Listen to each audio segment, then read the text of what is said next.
You're listening to Where You Live with Gene and Tony. Welcome back. This is Where You Live with Gene and Tony. We're broadcasting from the Natural Green Lawn and Landscape Studios. We're brought to you by Stone Valley Painting and American Family Insurance, the Kim Bennett Agency, and Extreme Exteriors. You can count on Extreme Exteriors for expert installation of exterior siding, roofing, soffits, fascia decks, windows, and more.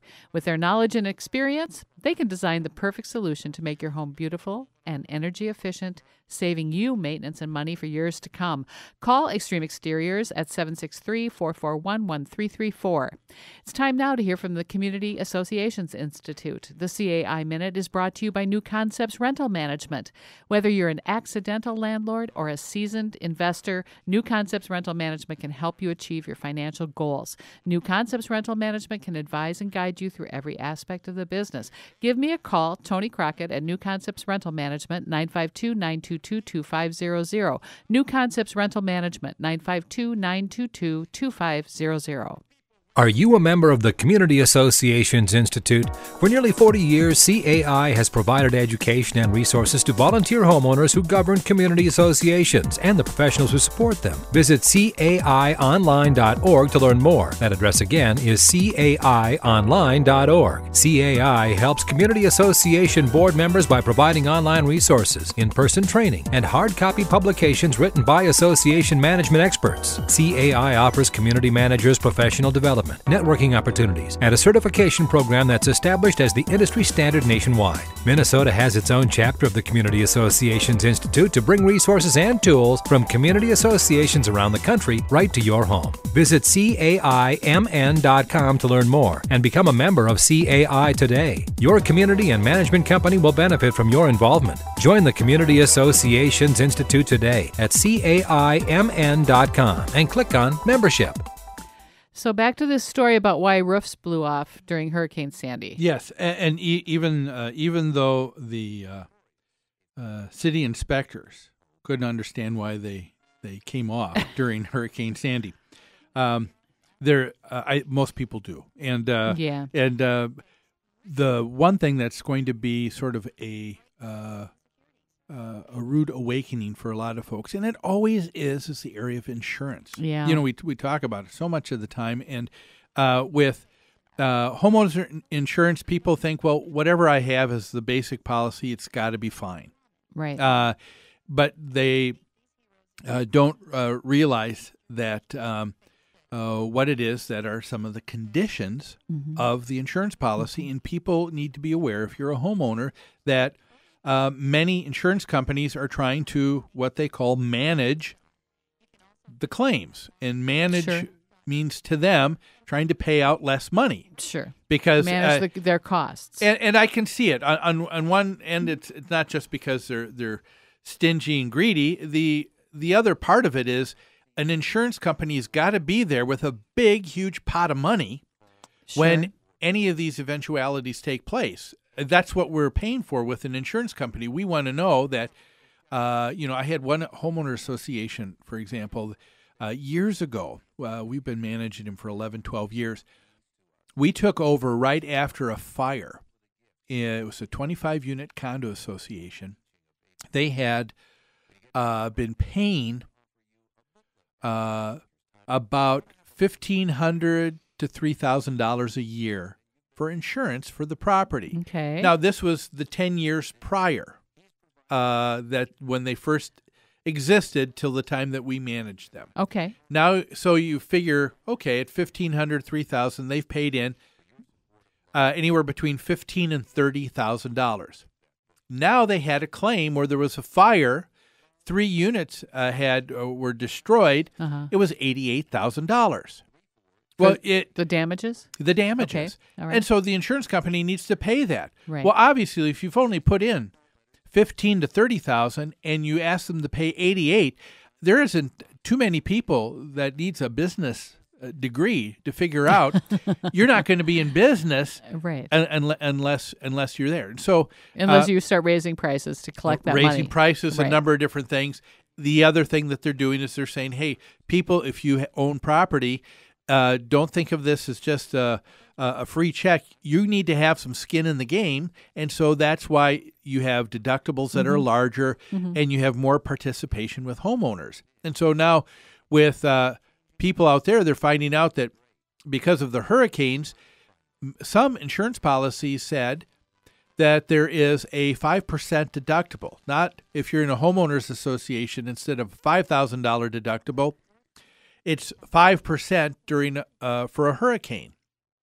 Well, that's a lot more money. If you take a look, if the property were only $1 million in value, Right. instead of $5,000, the association has to come up with $50,000 just sure. for the deductible Sure. before the association pitches in. Yeah. And so that Before the insurance steps in. Yeah. Let me ask you something, kind of off topic, but do you think back at the turn of the century, Yeah.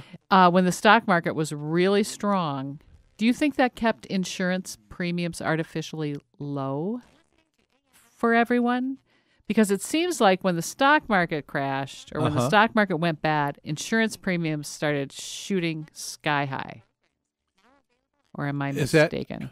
Well, I remember hearing at the time that because insurance companies invest all that money in the stock market, if they were negatively affected by that, it's going to raise premiums. Well, I think you do have some degree, because you got to remember an insurance company is kind of like a bank. You know, they have money that they've taken from premiums, but they also take money from people who invest. Sure. And people that invest a lot of times are pensions. And if you have pensions, there is a certain percentage that people have kind of expected in terms of a return to be able to get. And so, yes, when the stock market crashed and all of a sudden there weren't the returns, yes, that'll have an effect on insurance companies.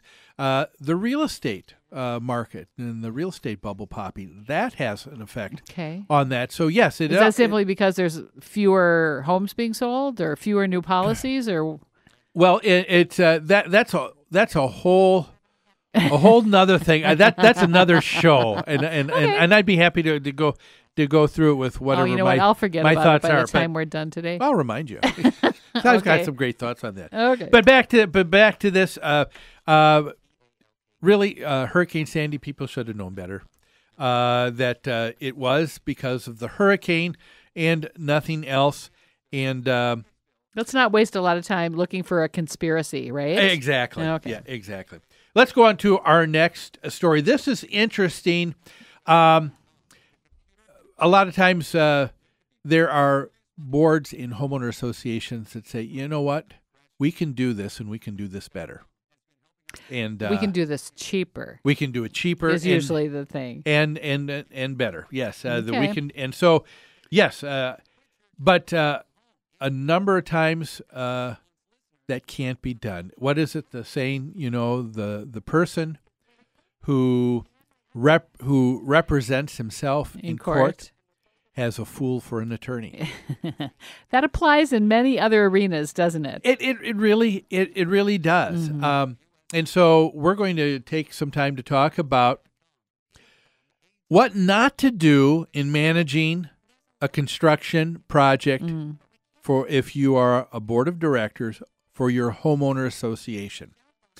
This was in a blog by a guy named John Schaefer, who began by saying, "Don't try this at home." He said, "We see this warning a lot of time.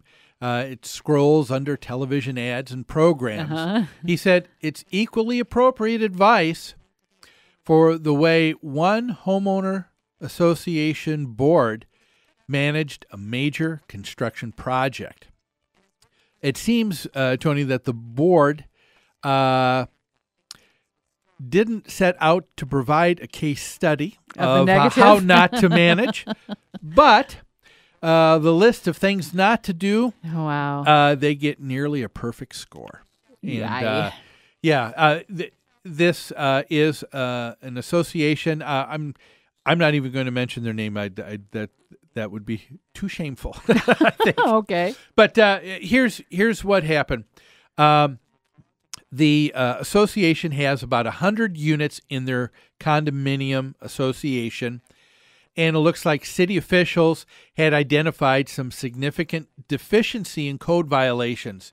They probably had good inspectors, building inspectors. Maybe. But these were construction code violations, weren't they? Yes, they were. Yes, they would have known about Hurricane Sandy. But yes, this is something they else. would have recognized that if that blew through town. I'm sorry, Okay. I'm going to keep giving that guy a hard time today. All right. But yeah, so anyway, building inspectors came by and said there are some major code violations. Yeah.